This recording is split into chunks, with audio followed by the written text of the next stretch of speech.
Hi, it's Kia. I invite you to read with me. This morning I'm going to read a little bit a story from the Times um, by it's an opinion guest essay, and it is David Ellison. The critics are wrong about my politics. And this is written by Mr. David Ellison.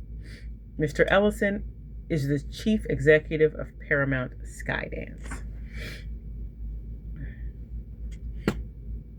Many people have weighed in on Paramount's agreement to acquire Warner Brothers. Discovery, media analysts, power brokers, political commentators, competitors, and of course lawyers. For a transaction of this size, this is expected and appropriate. The one person you haven't heard from is me. There is a reason for that. I believe that anyone who oversees a news organization, I am chief executive of Paramount, which owns CBS, shouldn't put a finger on the scale, especially on matters involving his own company. So, when California's Attorney General, 11 other state attorney generals, and a day later, the Writers Guild of America sued to stop the deal, I stayed quiet. I quickly learned such a restraint has cost. While I was silent, others were happy to write my story for me. No more.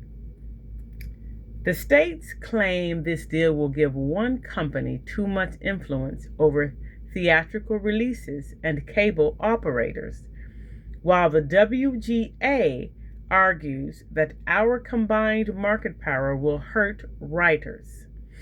Both suits imagine a Hollywood that no longer exists, an industry ruled by a handful of legacy studios. Add up every hour Americans spend watching television, and a combined Paramount Warner would account for less than 20% of all watch time, competing every day against Netflix, Amazon, Apple, which are all companies whose resources dwarf ours. Included YouTube's user-generated content in that math, and our share would drop by around 13%. A combined company would account for just 18% of the domestic box office over the past 12 months, and only 22% on average over the past 2 years. Those are not the numbers of a company that can dictate what audiences watch or what writers get paid. I believe this fight is not really about market share. If it were, it wouldn't have been reviewed and approved by regulators reflecting 65 countries, including the United States, the European Union, and China. I believe a plainer worry sits beneath the briefs and the news releases. The news. The issue is whether I can be trusted as a steward of Warner's CNN. There has been speculation about my politics, my loyalties, my intentions. Unfortunately, I can't give anyone a view into my heart and mind, but I can share this. I have regularly voted for candidates of both parties. I hold some views that would be called conservative and others that would be called liberal, just like most Americans. And when it comes to our news operations, I do not aspire to lead these companies to bend their newsrooms to my views. I believe that news should be based on facts and truth. Great news organizations like CNN and CBS News are here to tell it straight down the middle. That requires newsrooms that reflect the whole world, not one side of it.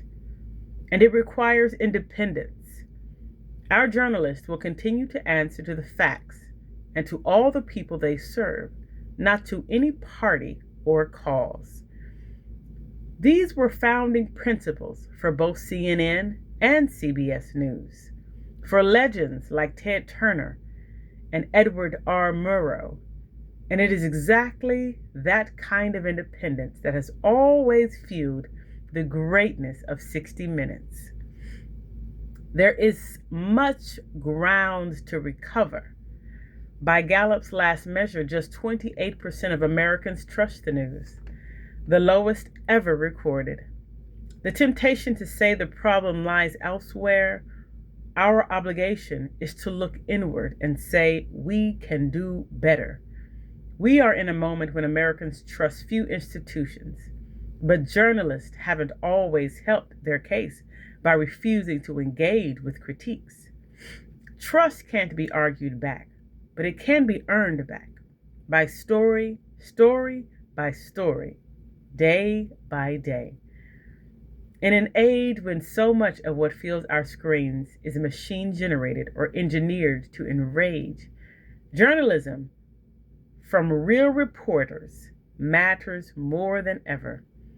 That is the work I intend to pay for patiently for a long time.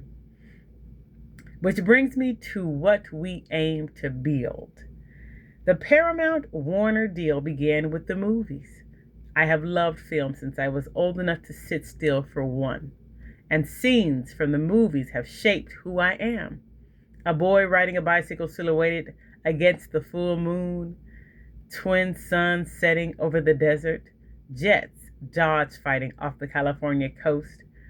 Behind each of those moments stands real money, real risk, and hundreds of brilliant artists who tell stories and who count on movies to keep them employed. That machinery is in trouble. Hollywood is losing ground to technology platforms whose algorithms reward the loudest voices. The work is leaving, especially from California, where I grew up and where I'm raising my family, draining the deepest pool of creative talent ever assembled. I understand that promises from an executive in the middle of a merger invite skepticism. So judge us by the year we just had. Since I took over Paramount, we have nearly doubled our theatrical slate from 8 films last year to 15 and greenlit 40 new or returning series for Paramount Plus, our streaming service. You can expect 90 series from our television studios in 2026. We raised our content investment by $1.5 billion. We did that before the deal was signed and any lawsuit was filed, because making more is the whole point of the company we are building. The commitments we have made for the proposed Paramount Warner extend that trajectory. 30 theatrical films a year, 170 television series annually. For our own platforms and for our competitors, more than $30 billion in annual content investment. I have learned better than to promise hits. In my own career, G.I. Joe, Retaliation met financial expectations, Top Gun Maverick exceeded them, and Terminator Dark Fate fell short. I am proud of all these films, but nobody can dictate what audiences will love. What I can promise is the work and more of it. A deal this size is lived out in public, and I have felt every bit of that. I don't actually be taken at my word. The commitments are in writing, and the work will be on screens where anyone can judge it. Hollywood's story can have a happy ending only when we connect with our audience. It's the audience, the American people, who have the final say in whether a movie succeeds or fails, whether a news organization thrives or withers, and therefore whether our industry succeeds or fails. I want to build a company with the strength and resources to deliver for those audiences who turn to us, for the storytellers who rely on us, and for the country that dreamed this all up. Bravo, Mr. Ellison. That is a wonderful article. I love the New York Times. I trust the news from the New York Times. Thank you for reading with me.